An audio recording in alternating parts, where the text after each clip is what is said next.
Welcome to USA Global TV and Radio, where our mission is to provide education, entertainment, hope, and inspiration.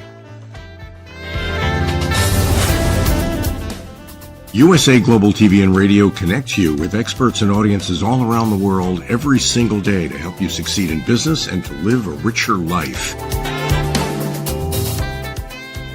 Visit us at usaglobaltv.com to learn about career and life-changing training and mentoring programs like the Listening Mentor. Subscribe to our newsletter to stay informed about our special programs and offers. Discover how you can become a guest on one of our shows or a host or producer of a USA Global TV and Radio show of your very own. That's USA Global TV and Radio, where the doctor is always in.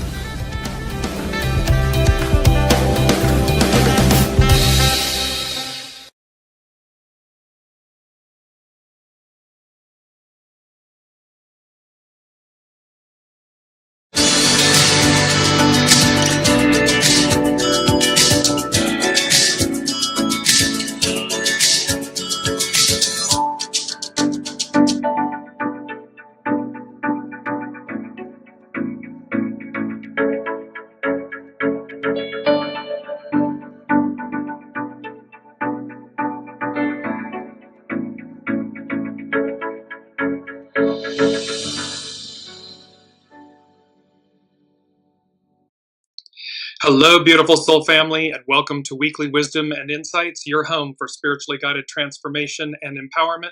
I am your host, Dearjames, and together with the unseen, Spirit, Source, and Symphony, we look at the current energies, the intuitive wisdom and insights, and we go as guided. And beautiful, beautiful, beautiful astrological energies here, mid-October 2025, and it's all about Pluto, Pluto, Pluto. And of course, Venus enters Libra. So there's some beautiful, there's so much beautiful energy in this trine, in this grand trine, and in these astrological energies at this moment. And so let's jump into that really quickly first. And welcome Kiki, welcome Heather, welcome Alicia. We're working with this Pluto direct that stationed direct on the 13th, which was Monday of October. And when you look at the center of the astrological wheel and the aspects, the astrological aspects, you can see there's this beautiful grand air trine that's between Uranus and, Pluto and Venus. And then we have this mystic rectangle, we have the envelope, we have the kite, we have these oppositions. I mean, there's so much beautiful energy in here. And what immediately came to me when I looked at this chart was this aspect of both divine union, but a star is born. And when you look at it, you can make out this beautiful five-pointed star that looks as though it's coming through this upright rectangle, like it's coming through the door. And that there's a star is born, and that we're all stepping into our greatest light, our greatest octave of ourselves. And that, of course, with the matriarchal Aquarian era, we the people era energies and time that we're moving into, it is about our divine union, as above, so below, and soul source connection, and how we harness our greatest nature, our greatest octave, and we offer that to the world. And then in reciprocity, we receive back what we're putting out. It's a complete inverse. We've talked about this a lot. It's a complete inverse of where we've been, the patriarchal, divine masculine era, Piscean era, where it's more been about I, the me, the I, and how then in that, in reciprocity, we receive. This is an inverse. And so, in Pluto, as we get to, Pluto leads the way. Pluto is in Aquarius. It is stationing direct. And it's the first time it's moved into Aquarius, and then it's retrograded in Aquarius. And now it will go forward in Aquarius. So it's really in its new sign, and it's gone forward, regressed, and is now going forward again. So there's big energies that are playing with this, attached to this. Let's look at also our main energies, the numbers. It's October, so it's a 10-month. It's treading this cautious advance. The divine union, 15 and 16. So we're going to work with hexagram 15, which is about authenticity, humility, and how that brings about balance. And then 16, which is enthusiasm and excite, and how when we marry those two, they really are limitless in the positivity of what we can accomplish, what we experience. It's a 9-year, which means we're completing. See, there's big completions here for 2025. It's a 9-year. 2026 is a 10-year, new beginnings. And so we have this small restraint, surrender, and then it culminates in a 7, which is army, correct discipline. Army is also known as legions, meaning we have everything we need. At every given moment, we have everything we need. It's simply to recognize that, to connect with that. Now, again, based on the chart that we just saw, the Pluto stationing direct, we have this divine union, a star is born. We also have the mythical phoenix medicine. And then this also came with our astrological influences. It was also speaking to unexpected announcements. And we touched in, so this can be news, travel, fortune, opportunity. So these unexpected announcements that come out of nowhere, and how the Aries full supermoon that just occurred on the 6th of October, and then of course, a week later, Pluto stations direct at 1 degree Aquarius, and it's 1 degree 22 arc minutes. So here's 1, creative force. Here's 22, the most powerful master number, and it's in Aquarius, stationing direct. And so expect unexpected announcements, news, travel, fortune, opportunity. There's so much here tied into these energies. And it's because, again, as we spoke about last week, that 8 of Swords, well, we're going to be combining later on in the show, the 8 of Wands with the Ace of Swords.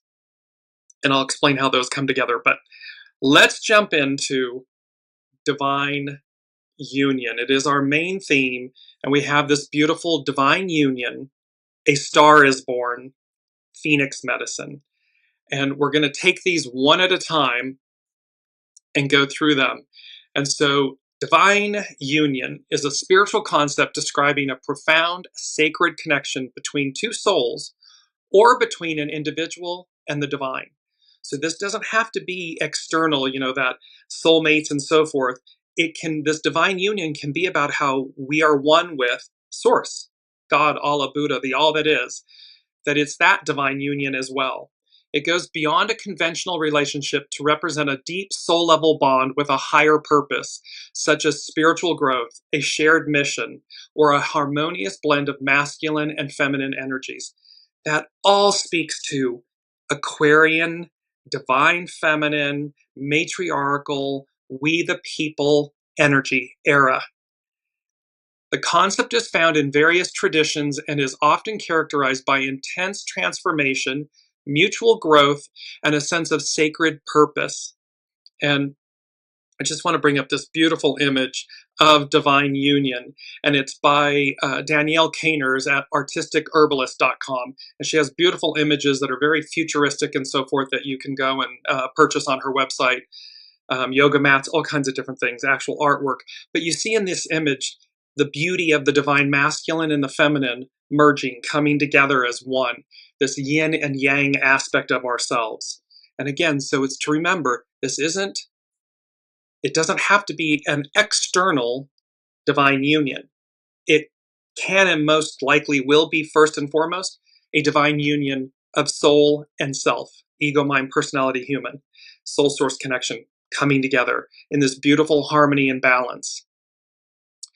Key aspects of divine union, spiritual purpose. The unions are often believed to have a higher purpose, such as aiding the spiritual awakening of both individuals and contributing to the collective good. So this is when it's between people.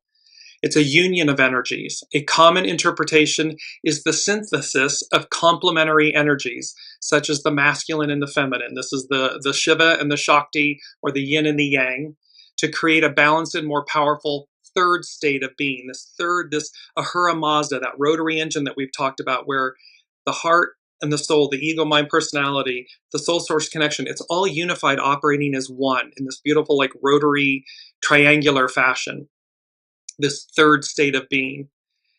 Deep connection. A divine union is experienced at a soul deep level, often involving telepathic communication and a feeling of, quote, home with one's partner.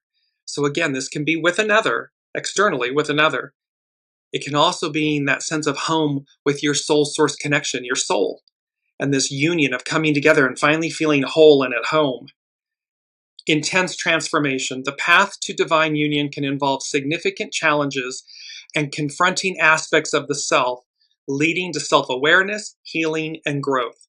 So again, we can have challenges that causes us to stop and reflect, or we can be challenging or triggering someone else, an external relationship, so that we all rise, because this is about mutual growth and how we collectively play our roles and then come together and rise. And lastly, beyond romance, while it can include romantic love, the ultimate goal is a sacred eternal bond that is often described as, quote, holy, or a holy union, or a graduation for a larger mission. Because we've talked about how we're going up an octave. We're going back to where we began, but an octave higher. And so this is 9 completions. It is a graduation, a culmination, and all the outer heavy hitter planets, all 5 of them, changing signs within a 14, 16-month window. That hasn't happened in a long, long, long, long time. That they have all clicked into place into their new signs, which by early spring of 2026, all of them will be officially in their new signs, all, never to return again. Maybe Saturn might in our lifetimes, but, because the trajectory around the sun of each planet is quite long. So we have divine union. Now we're going to look at A Star is Born. And A Star is Born, spiritually, the phrase symbolizes the emergence of great talent and a significant new beginning, representing hope, guidance, and a connection to the divine. So again, these energies, where we're shifting to, and we can see, with as we've said, Rome burning, the world burning, it's on fire, so to speak, using that, in an example. It's this aspect of the fact that it's calling us. So all of this shadow work that's happening is really imploring us to look at ourselves. And it's really reaching down within to say, is this the world we want? Is this the one we wish to participate in? Is this the one we wish to leave behind? And so when the height of the shadow is on display, so too is the opportunity of the light. So too is that opportunity to graduate, to transcend, and to elevate, go up an octave. And so this represents a significant new beginning. It represents hope, guidance, and a connection to the divine. The Star of Bethlehem is a key example representing the birth of a spiritual leader and a guide for those seeking truth. In a broader sense, it can also represent the awakening of one's own inner Christ wisdom. Christ means anointed. So this anointed wisdom and potential to shine brightly in the world. Because our soul is not dim. It's not dumb, as in dim, and it's not dull, as in dim, not bright. It's radiant. It's absolute luminosity. And so we're being called to this broader sense of Christ wisdom, anointed wisdom, divine wisdom, so that we shine brightly in the world. Its key spiritual meanings: hope and guidance. Stars historically guided travelers, and spiritually, they can symbolize hope, wisdom, and a path to inner peace and spiritual growth. Awakening and divine connection. The phrase can signify the awakening of one's own divine potential and the Christ consciousness within, meaning, again, anointed. Christ means anointed, suggesting a moment of spiritual realization. It can speak to new beginnings. A new star represents a new beginning, a transition, and the start of a journey of self-discovery and courage. The unseen is saying to me in this moment, this divine union, a star is born. And we speak about the known star, the Star of Bethlehem. that appeared out of nowhere, and the three wise men followed to the manger where Master Jesus was born. They're again saying, just because this hasn't happened, air quotes, since or again, doesn't mean it won't. And so if it's for us to be aware of a star is born. You can be the star that is born, that radiates, that comes up and out and radiates your light where you've hidden it under a bushel basket all this time. And it's the real you, the authentic you, that comes up and out, that's awakened and that shines. And imagine that ripple effect around the globe, 8.4 billion souls.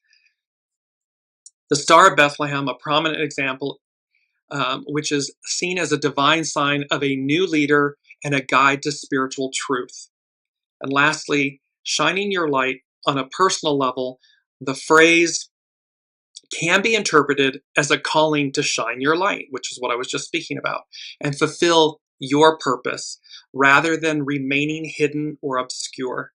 So there is a deep calling from the unseen, this awakening, this elevation, this graduation, to shine our innate individual soul's light. Not our ego, mind, personality, but our soul. And how that light ripples, radiates. And it's an octave well beyond where we've been. And so all of this is coming together with Phoenix medicine. And Phoenix medicine, the mythical phoenix, and we've had that in a few of the past shows recently. So the mythical phoenix symbolizes spiritual medicine through rebirth, renewal, and purification. It represents the power to rise from the ashes of past hurts, failures, or difficult cycles by letting go and transforming into a new, stronger version of oneself. Its spiritual medicine can be cultivated through practices that embrace change, foster inner strength, and promote healing and hope for the future. We've talked about emptying our vessel, about purifying, about making space and room for the new, about 23, splitting apart. 18 is remedy, repair what's spoiled. This letting go of the past to make space for the new. And this is Phoenix medicine. So rebirth and renewal, the most prominent aspect of the Phoenix is its cyclical death and rebirth from its own ashes. This is a powerful metaphor for personal transformation, signifying that endings are simply beginnings for something new. Contained within the ending is the beginning, and vice versa. And so this is, and as we've spoken about astrology, it's cyclical, it's not identical. So this is all of this as above, so below, astrological energy and the shifting of the planets into their new signs. It demarks an ending and certainly a new beginning that's at an octave that we've not experienced before. And so as the new begins, the old collapses. We have to make room. It's literally number 2 from the unseen. Necessary evils. Decline of the empire to be rebuilt again from the ashes. Necessary evils means something undesirable, but must be accepted. So it's challenging. It's hard to bear witness to these things, but it's a necessary evil, something undesirable, but must be accepted. The definition of from the ashes means be renewed after destruction. So again, in order to dismantle, deconstruct the past, the Piscean patriarchal era, the divine masculine era, we are experiencing the height of its goo, its corruption, so that it will collapse under its own weight, while simultaneously the new, that divine feminine, Aquarian, matriarchal era energies, this connecting to the soul, occurs. We don't throw the baby out with the bathwater. We want to take the very best of the divine masculine, Piscean, patriarchal era forward into the new, in concert with, in service to the divine feminine, the Aquarian, the matriarchal, we the people era, both in their purity. both in this next octave. And how we do that within ourselves, we begin at home. We begin with ourselves. So this divine union, a star is born to recognize your innate light and let it shine. And how to do that? It's through this phoenix medicine. It brings about purification and transformation. The fire of the phoenix symbolizes the sacred fire within. This is your kundalini, your life force, representing the power to burn away old, stagnant, or negative energies to clear the path for new purpose and clarity. It's about resilience and inner strength. The myth teaches that one can rise from adversity by drawing on inner strength and resilience, which is cultivated by acknowledging and learning from the past ashes, from one's past ashes, rather than being consumed by them. And we've talked about how, our past experiences and everything, they're meant to refine us, not define us. So we're meant to learn from our past ashes, choices, and allow them to refine us. Healing. In some legends, the phoenix's tears are said to have healing properties, which can be interpreted as the curative power of profound sorrow and empathy. And it speaks to hope and immortality. The phoenix is a symbol of hope and the possibility of overcoming even the direst circumstances. Its cycle of rebirth is also a metaphor for immortality, or living on through one's legacy and transformed self. Because our energy is eternal, and everything is energy. You cannot kill energy. You can transmute it. We can change it into something else, but we can never kill it. And so this is where we don't want to kill the shadow. We want to harness the energies so that we can harness the wisdom of the shadow, because it's teaching us. Some of our greatest lessons come through our greatest challenges. And so we want to be able to harness that energy, but to transmute it, to refine.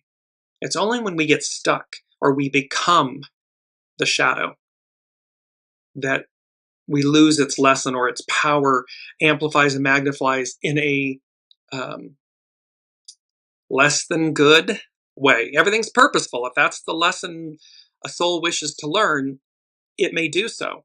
It's just, it doesn't have to be that way. And this is true of the world. We're seeing the height of this shadow of the divine masculine, the Piscean patriarchal era.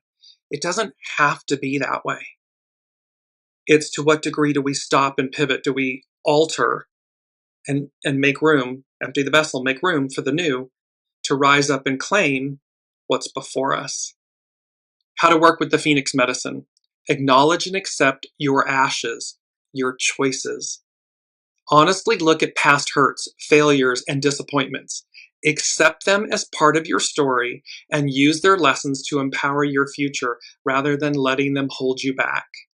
This is where you get held back when they define you, when you allow them to define you. And that allowing is a choice. We're choosing that.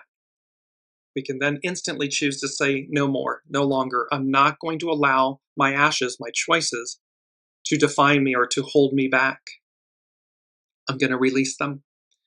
Embrace cycles of change. Understand that difficult endings are opportunities for new beginnings. Don't fear change. Instead, consciously choose to close one chapter to move into the next. Cultivate inner fire. Connect with your own inner spiritual power and passion. This is connect to your soul source connection, to your soul, to that true north wisdom. Practices like meditation, sound healing, sound baths, or visualization can help ignite this energy to clear away what holds you back. This is about speaking about having personal altars, if you will, and you can have the beauty of, crystals and healing, divination cards and different things that transpire and inspire your energies to shift. It's a reminder. You can place them throughout your home, in your vehicle, at your place of work, so that just a simple image of something keeps you on track, keeps you remembering that you're a phoenix rising, that you're a divine union of soul and self, and that a star is born when you shift lanes, trains. We've talked about that a lot. Get on the right train, the golden train with the golden ticket. A star is born. Your light is going to shine because it's coming from source, from your soul. So cultivate this inner fire, and then surround yourself with symbols. We just talked about that, keeping symbols like the phoenix, because they serve as a daily reminder of your own strength and capacity for rebirth. And lastly, set intentions. As you move through transformation, set clear intentions for the new life you want to create, using the lessons of your past to build a brighter future, allowing your past lessons, your choices, to refine you. If they're defining you, then we're in trouble. Because then we're going to get stuck, that stagnation. So we don't want to be in that place. And I just want to go back quickly to here's this beautiful chart. You see the upright rectangle, the star is really coming out. There's some oppositions and squares. Those are the red lines. Those are the challenges. And yet the star is emerging, stepping through the doorway, stepping forward. And number one from the unseen, they said, making an entrance. Your time is now. The time is now. And then I heard bravo, brava, and they said positive response, reaction. So the unseen is saying that making an entrance, the time is now, your time is now. And then there's this brava, bravo, this celebratory, it's like having your own applause box. So, and they're saying that when you do that, you're going to receive positive responses, positive reactions. Will everyone be happy for us or for you? No, but that's a them thing, not a you thing. So when you step forward, when divine union, a star is born, you harness the phoenix medicine to do so. This kind of rising from the ashes, your choices, the past. And you make this timely entrance. You come up and out. Here I am. That energy, everything's energy, that light is going to be received positively. And thereby, because everything's energy, so it like attracts like, right? So when it's going up an octave, so will there be those that fall away? Yes, but that's okay. They're meant to. That's purposeful. So that you graduate, you elevate, you transcend, you evolve. I want to go to, and this is our mantra, and we've had this a lot. Peace be with you. So that's our mantra, peace be with you. However, what the unseen said is, peace is always with you. Wake up. And this whole, that it's a choice that we choose. And the image is of the rising sun with this rooster that's going to crow, that in essence is the, it awakens the people to the dawn of the new day each day. That's why the roosters crow. So the unseen is saying to us, peace be with you. It's both a greeting, a salutation, but it was also to represent that the divine, Master Jesus, the divine, the unseen, is ever present with us, representing peace. This peace, purity, divinity, light. And so their peace is always with you. Wake up. It's to wake up to the realization that peace is always with us. So the beauty of the mantra, peace be with you. Peace is always with you. Wake up, because it's a choice. It's something we choose in every moment of every instance. So, and then our keyword number 4, which is foundational. And our keyword, and here's this beautiful image of the phoenix. And the word is overcoming. And number 4 from the unseen, they said, overcoming the past. Healed. I am renewed, reborn. And so we have this beautiful aspect of overcoming, to conquer, win, and prevail, to succeed in dealing with a challenge, problem, or difficulty, getting the better of a struggle or conflict, to defeat or overcome an enemy.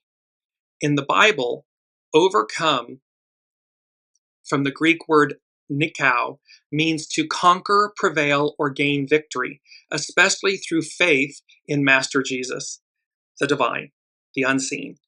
It signifies a spiritual triumph over sin, the world, and temptation, not the absence of trials. So it doesn't mean, in the star that we're showing, the astrological chart for Pluto moving, stationing direct, it's not without challenge, but challenge is opportunity. So it signifies the spiritual triumph over sin, the world, and temptation, not the absence of trials. This victory is made possible by God's power, enabling believers to persevere through difficulties and secure a relationship with the divine, with Master Jesus, the divine, the unseen. So it's about, again, it's about being on the right train, shifting mindsets, seeking a higher wisdom, a higher octave, a higher opportunity. And I just want to go back to, because on Peace Be With You, our mantra, it conveys a blessing of deep spiritual well-being, wholeness, and assurance from the divine, from God. It is a profound prayer and declaration of hope that the recipient finds inner peace, freedom from fear, and the strength to face life's challenges, rooted in Master Jesus' victory over death and his ongoing presence. There's a victory over the shadow, over darkness, over the fall, and this ongoing presence of the divine that's with us. The phrase also serves as a call to actively foster harmony and love in a world marked by conflict and division. So again, this peace be with you, peace is always with you, wake up. The rooster's crowing every day.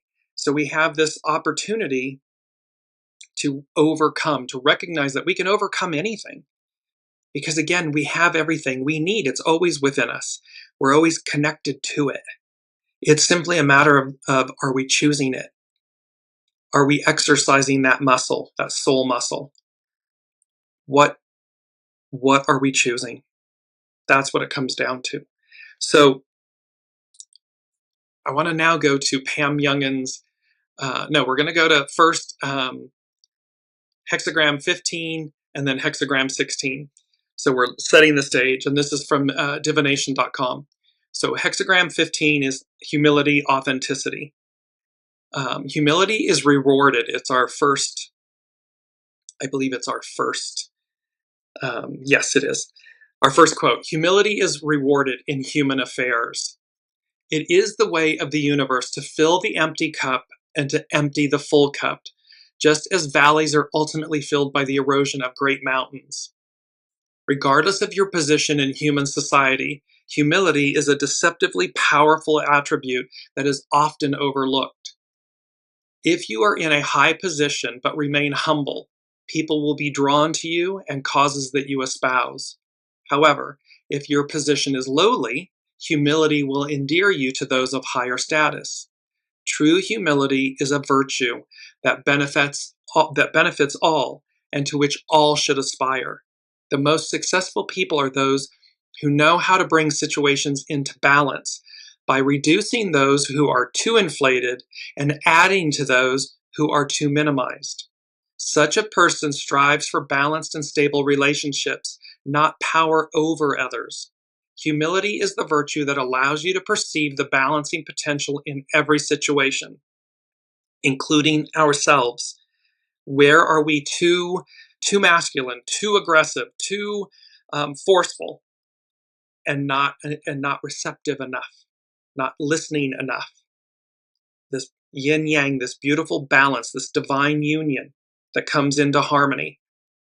Humble people are not prey to the illusions that spring from self-importance. If humility is difficult for you, make a conscious effort to develop a bit of self-effacing humor. It's that old saying, fake it till you make it. Become comfortable with being humble, with humility. It doesn't mean being weak. It doesn't mean that you can't stand up for yourselves. You can. It just means that humility endures and endears. And so when you're in a high position and you're humble, people will do anything for you. They love you and adore you. They want for you. However, when you're in that high place and you're arrogant, you're exuding hubris, entitlement, it's repellent.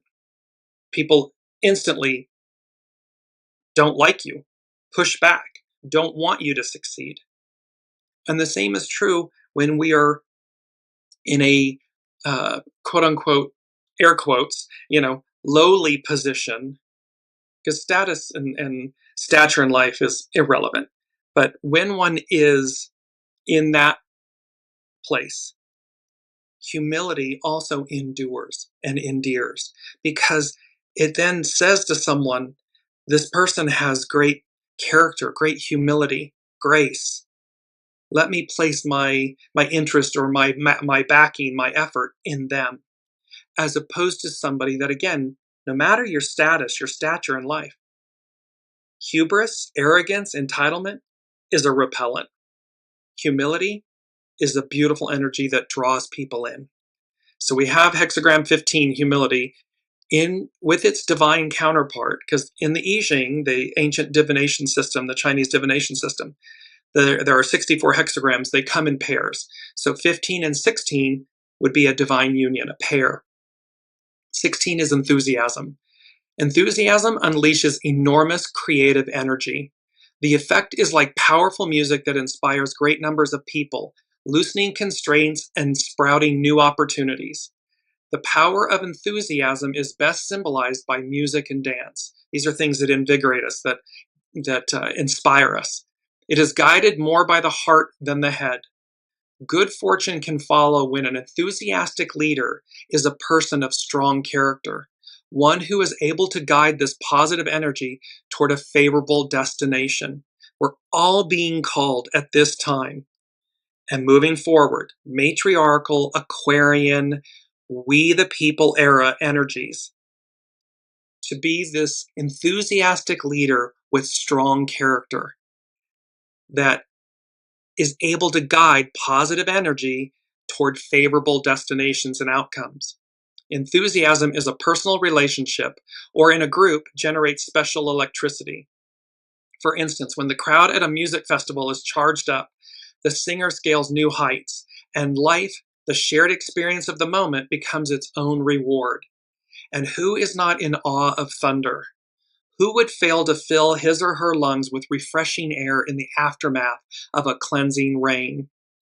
Arouse the passionate support of others while adjusting your ideas and plans to suit their needs. In this way, you can fill your sails with the mighty wind of popular support. So again, this doesn't mean to acquiesce and become something that you're not. It means, it's read the room. It's about listening to what your soul is guiding you to do, and then how you do so in a place of great humility and grace and purity, positive, that creates positive energy and outcomes, while you're flowing and adapting with others.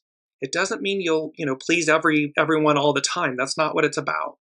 But it is about knowing that your intention, the purity of your intention, is to operate in a pure and humble, inspiring, empowering manner. And when we do that, when you do that, it naturally attracts the same energy, that same octave, and people rise. Everybody. There's a quote, a tide lifts all boats. I'm paraphrasing, but that's the truth of it.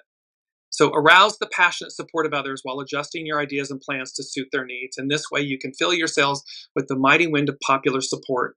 To arouse others, redouble your dedication and dare to create an environment that is free of tension. Take joy in your work. Harness the power of song and dance in your own way. Sing in the shower. Dance as if nobody's watching. Inspire yourself and inspire others. This is the beauty of this hexagram 15, humility, authenticity, and hexagram 16, which is enthusiasm, to excite, and how when we marry these two together, well, it just naturally rises. It naturally lifts everyone. So now we go to, and welcome, Olivia. We go to Pam Youngan's North Point Journal. And she is speaking about the Pluto effect. And this is, again, it's all about Pluto, Pluto, Pluto. It's number 6 from the unseen. And they literally said, Pluto, Pluto, Pluto. Pluto leads, and here's this beautiful image of Pluto. And remember, Pluto, look at that beautiful heart on the right side. There is literally a heart on the planet Pluto. And so it's number 6, Spirit and Service from the unseen. They said, Pluto, Pluto, Pluto. Pluto leads the way. The way. Out from under darkness, the light returns, prevails, and purifies. So this Pluto, now 246 years later, 47, re-entering, and it's officially, it entered, it regressed, and now it's again officially moving forward within its new sign, Aquarius. It hasn't been there in 246, 47 years, and it's leading the way. It's because Pluto, the god of the underworld, brings up all the goo, all the stuff that's been hidden, so that we will transmute it, transcend it, purify, repair the decay, repair what's spoiled, and rise. Rise from our own ashes, our choices. And so this is Pam Youngins at North Point Journal, The Pluto Effect. Humanity is undergoing a powerful process of detoxification. As bright light shines into the rooms of our collective consciousness, we are seeing more clearly that which was previously hidden in the dark corners and under the bed. Uncomfortable truths are being uncovered. We are seeing through the illusion and are being given the opportunity to reclaim our power. We the people. It's soul, matriarchal. It's divine feminine. It's the soul source connection. That is the power that we are reclaiming. This process is due, at least in part, to the planet Pluto moving through Aquarius. Pluto acts as a catalyst for a process of death and rebirth, the phoenix, the mythical phoenix, a transmutation from an old form to a new one. Aquarius represents society and community, the way in which the individual contributes to the whole. Pluto's alchemical effect on our world and our awareness has been heightened since it went, quote, out of bounds in late August. Further upping the ante, the dwarf planet is at a virtual standstill this month as it completes its 5-month retrograde period and turns to go direct. This has the effect of increasing Pluto's influence throughout the month of October. It means when a planet stations, whether it's going retrograde or direct, the intensity of its energies are heightened, amplified. When a planet is out of bounds, more than 23 degrees, 27 arc minutes above or below the plane of the ecliptic, its influence is exaggerated. So not only is it stationing, Pluto is stationing, but it's also out of bounds.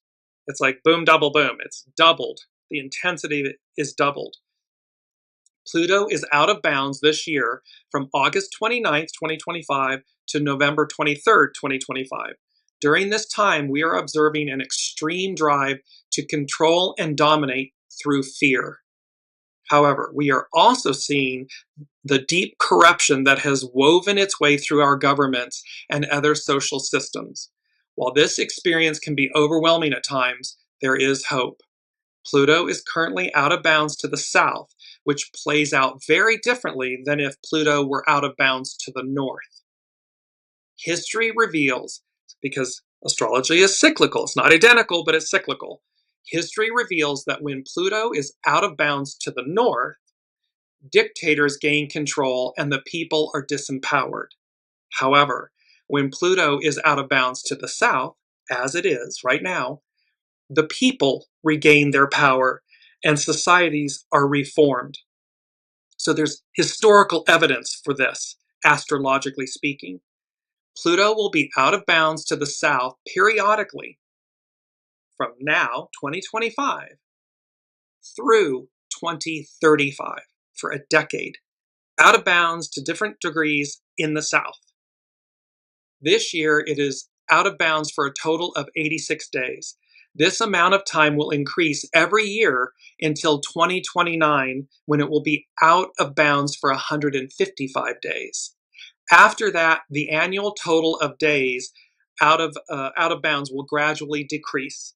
The last time Pluto was out of bounds to the south was from 1774 to 1795. These were the years of the American Revolution and the French Revolution. We talked about this in many shows. Colleen is saying this is beautiful. And so yes, see, we've been talking about this Pluto in Aquarius. Now add to it that it's Pluto in Aquarius out of bounds to the south. You get why this is all Pluto, Pluto, Pluto. And this Pluto leads the way, not a way, the divine, the unseen, the all that is. You know, again, God, Allah, Buddha, Master Jesus, the all that is. They're saying the arc of destiny moves forward. The arc of destiny is going up an octave. We're not repeating the past. We're not going backwards. We're going forwards to this higher octave of beingness. We're overcoming the past. Healed, I am renewed, reborn. And this awareness of that peace be with you. Peace is always with you. Wake up. Choose peace. Choose it in every moment. And while we're watching the collapse of this prior era, it's a necessary evil, the decline of the empire, to be rebuilt again from the ashes, from the choices. Because everything that we're experiencing is based on individual and collective choice. This isn't happening to us, it's happening for us based on our choices. And so it's a necessary evil. Is it painful? Yes. Is it purposeful? Absolutely. And thereby, because divine union, a star is born, and this phoenix medicine, we're making an entrance. Make an entrance. Your time is now. Shine your soul's light.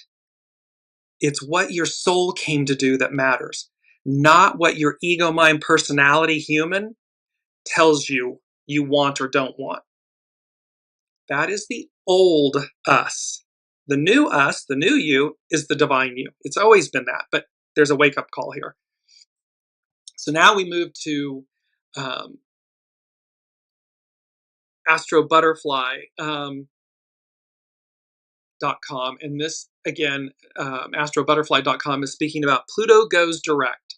Do, quote, more Pluto. Whenever Pluto or any outer planet changes direction, its energy is amplified. Doubly so because it's stationing and it's out of bounds to the south. Well, it's out of bounds. With Mercury, Venus, or Mars retrogrades, we focus, those are the interpersonal planets, we focus on the actual retrograde period, the weeks when those planets are moving backwards. So when these interpersonal planets are retrograde, it's for a much shorter period of time, and so we're more focused on that retrograde period is what astrobutterfly.com is talking to. But with the outer planets, the heavy hitters, the outer personal planets, it's not the retrograde itself that matters.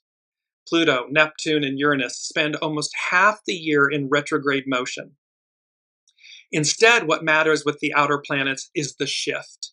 The moment when the planet changes direction, whether the outer planet shifts from direct to retrograde, or like now, when Pluto shifts from retrograde to direct, this is when we feel the jolt. This is when it's going to be most intense.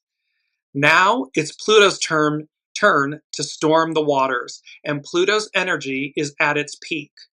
All eyes are on Pluto.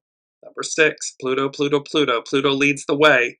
Out from under darkness, the light returns, prevails, and purifies.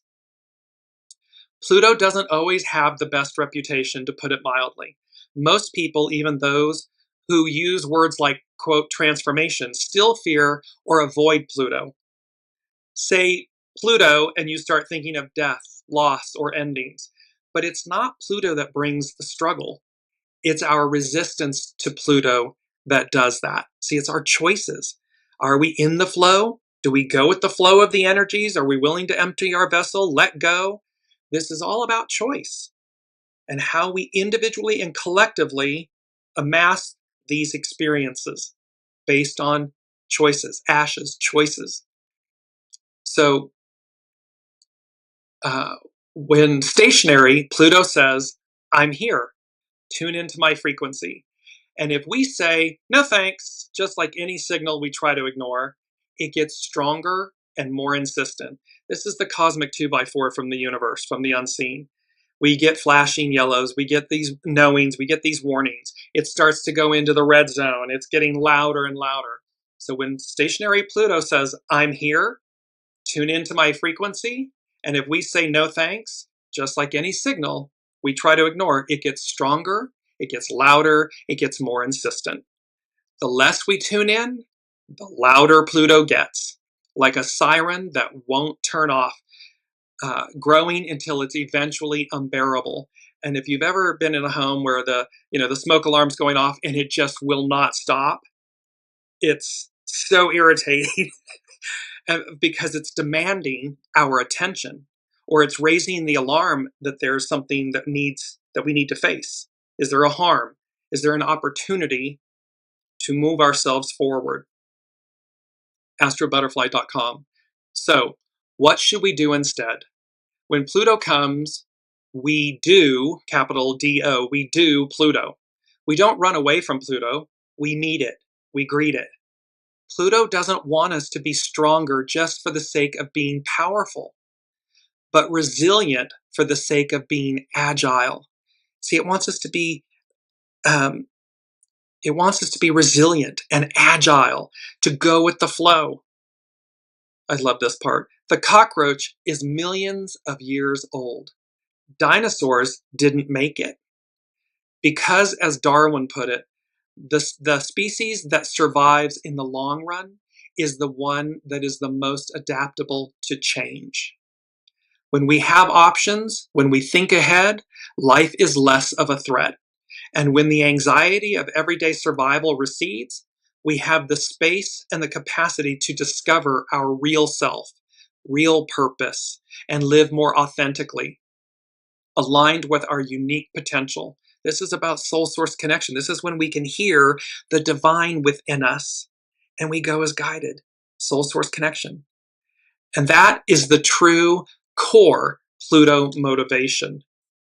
When Pluto goes direct, the invitation is not to avoid or outsmart what's rising up, but to turn toward it, engage with it, and allow that deeper truth to guide your next step. With Pluto, transformation begins, and this is a beautiful quote. It's one of the quotes that we're using. With Pluto, transformation begins the moment we're willing to meet life on its deepest terms. So this is a beautiful act of transformation because we're willing to meet it. And it's on the deepest levels, not to destroy us, not to dismantle us, not to harm us, but to bring us into harmony and union. That's what this Pluto, that's what it's doing. And is it? Yes, it's the mandrakes. We talk about the mandrakes being uprooted and replanted into larger pots in the Harry Potter series. Well, that's what Pluto's doing for all of us. So is there screeching and, crying and Yes, however, against this backdrop of clinging to the past, and yet this huge momentum, because remember, the magnitude of those that are in power trying to cleave and cling and to the past and stop time for cause and effect was last week's mantra.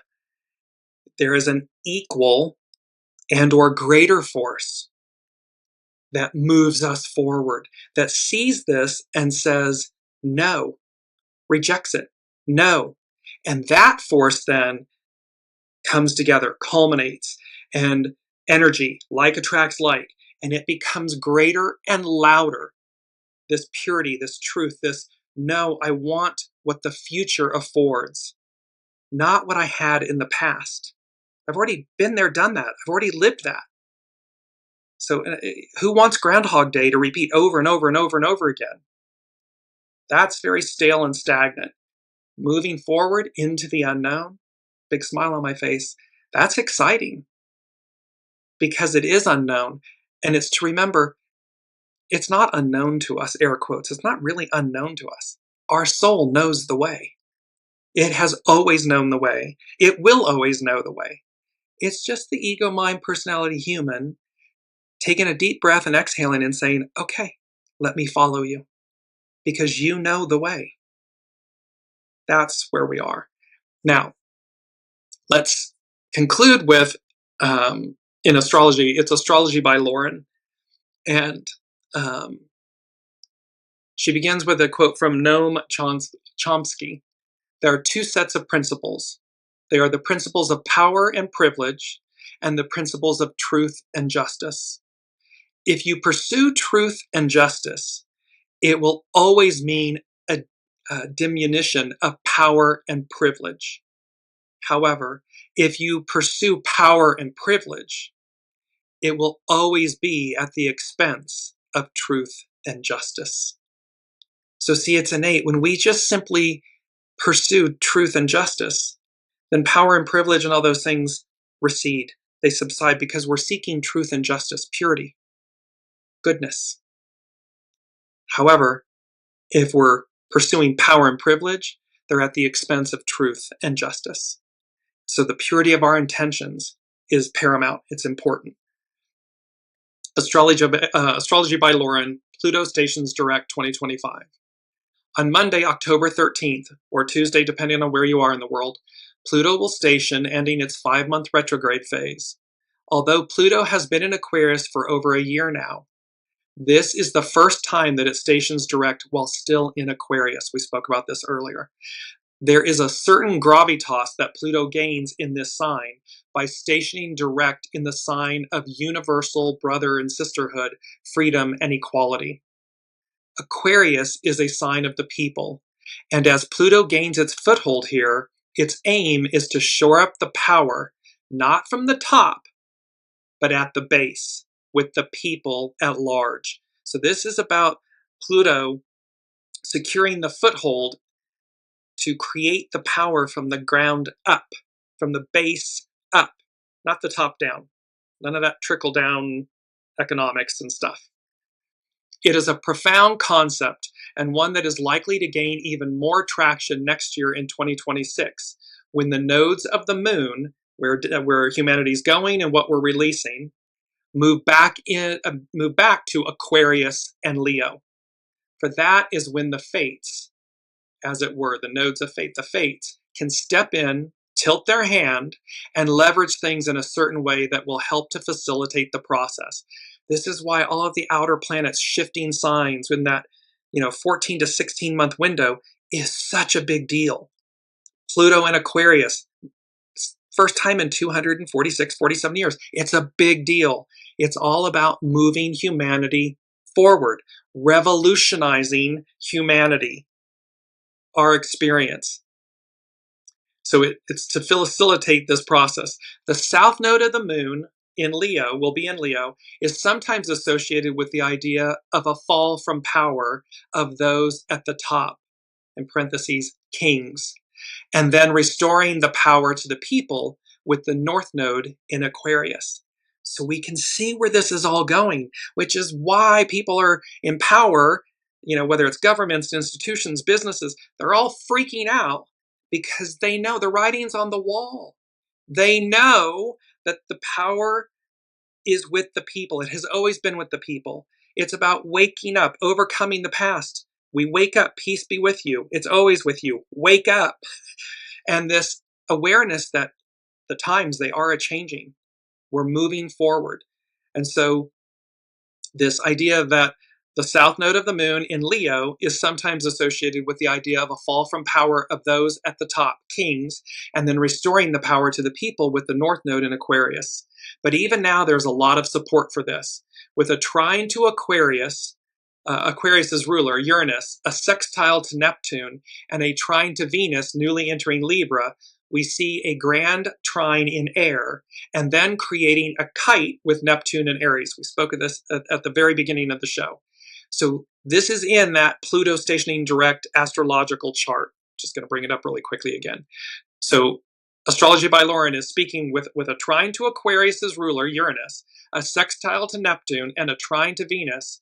that's newly entered Libra, we see a grand trine in air signs and then creating a kite with Neptune in Aries. This is a configuration of great and powerful potential.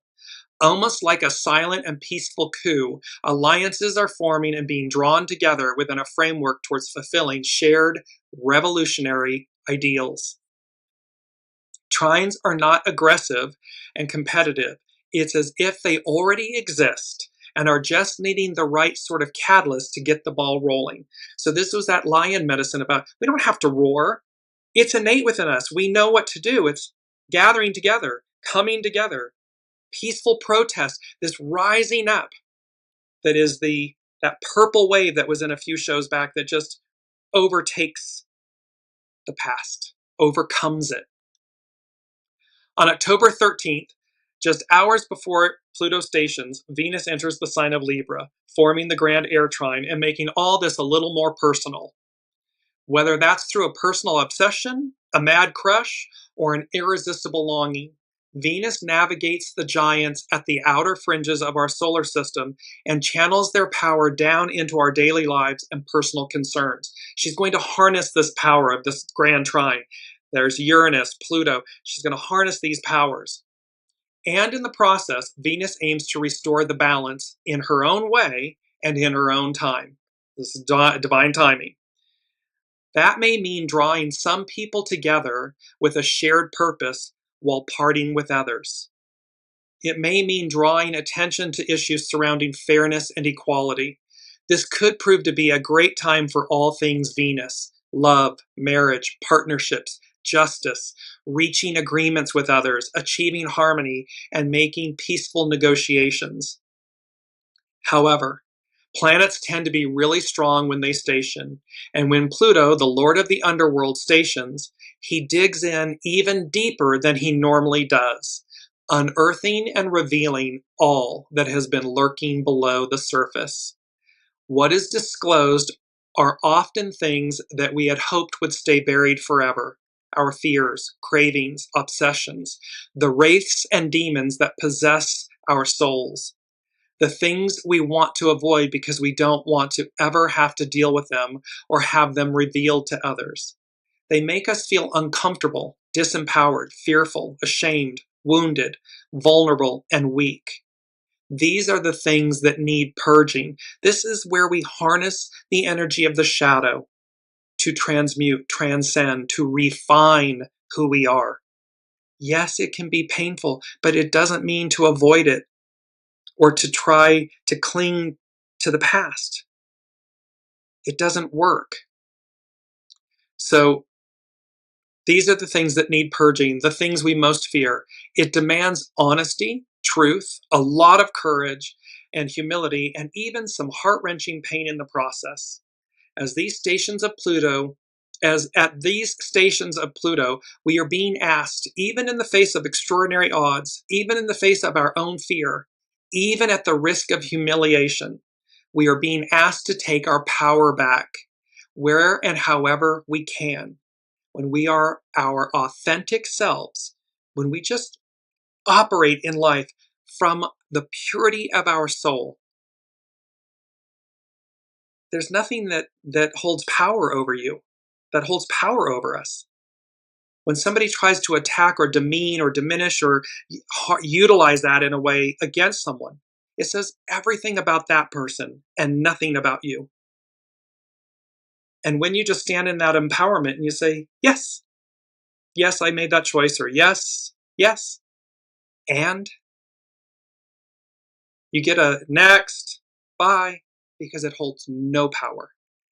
This is what Astrology by Lauren is speaking to, that we're asking to take our power back where and however we can. No more avoiding the elephant in the room. No more placating or ignoring meanness, injustice, and cruelty. It is time to confront that which is undermining our well-being as a society, our confidence and our agency and effectiveness in the world. And what is holding us back are our own fears, our own insecurities, our own assumptions that convince us that we are incapable and unworthy of making any sort of effective change. These are our ashes, our choices. And yet, transformative change is what Pluto cycles are all about. Pluto is always much deeper than at first realized, uncovering layers beneath the surface, unfolding our karmic destiny, and revealing our life's purpose. Some ultimate outcomes from Pluto's transits: healing, rehabilitation, and or renewal, discovering something about your purpose that will bring deeper meaning to your life, intensely deep relationships, insights and understanding that are completely change your whole perspective, self-empowerment and discovering what taking control over your own life and destiny feels like, being empowered, coming into alignment with yourself, karmic beginnings and serendipitous meetings, that unexpected announcements and so forth with the astrological energies. The absolute determination to rebuild your life and your reputation all over again, even if you need to begin from scratch. This is the Phoenix Rising medicine. And she ends with a quote from Frank Sonnenberg. I believe it's his book, Listen to Your Consciousness, That's Why You Have One. And he says, you have the freedom to choose, but you're not free from the consequences of those choices. So this whole peace be with you, peace is always with you, wake up, it's a choice, we choose. Well, you have the freedom to choose, but you're not free from the consequences of those choices. It's a powerful, powerful statement. And last but not least, number 5 from the unseen is swift, fast-moving action, events, outcomes, changes. They said, be ready. And this is that we had the 8 of Wands from last week. It's now married, coupled with the Ace of Swords. And so the 8 of Wands represents fast-moving communication, energies, shifts, and so forth. And then the Ace of Swords represents clarity. So the Ace of Swords, and this is from tarot.com, is the card of directness, truth, and mental breakthroughs. It shows up when the fog lifts and the words finally come. In the classic imagery, a sword floats upright in the sky, piercing through a crown and encircled by a laurel wreath. It's a symbol of triumph through truth, power earned through precision. The sky behind the sword is usually gray and stormy, but clearing.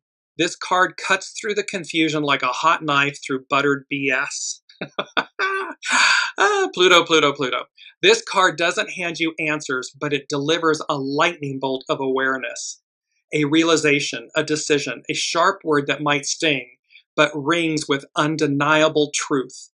Upright, this card signals a mental awakening that could look like a conversation that changes things, a sudden insight, or the confidence to speak your mind without apology. This is the sword of discernment. It doesn't tolerate fluff or fantasy. It wants facts, integrity, and intellectual honesty. There's power in saying what needs to be said, even if it ruffles feathers. That can be speaking truth to power. That can be burying your soul and just simply being honest, humility, authenticity that creates enthusiasm. The Ace of Swords slices through the noise with one gleaming message. Clarity is coming, and it cuts deep. This is the moment when the fog lifts, the truth hits, and your mind feels like it's just had a cold shower in a good way. Whether it's a sharp insight, a bold idea, or a sudden shift in perception, this card signals a mental breakthrough. Expect aha moments, truth bombs, and bold communication. So the astrological influences that we spoke about, but truth bombs was number 2 in the 10-1 show of 2025. Incoming truth bombs. Brace yourself. Be ready. So this perception, these moments, expect aha moments, truth bombs, and bold communication. It's about intellectual honesty. The sword is in your hand now. Use it wisely. Change is in the air. What does it mean for you? And so we have all of this, and I just want to conclude with our second quote. Good fortune can follow when an enthusiastic leader is a person of strong character. Be that strong leader, that person of strong character, so that good fortune finds you and follows you no matter where you are, where you're going, and that you attract the most beautiful, beautiful, beautiful union of energies. Divine union, a star is born. Phoenix medicine, making an entrance. Your time is now. The time is now. It will have this bravo, brava effect, this positive response and reactions. We're experiencing necessary evils, decline of the empire, to be rebuilt again from the ashes. Peace be with you. Peace is always with you. It's a wake-up call. It's a choice. Choose. We're overcoming the past. Healed.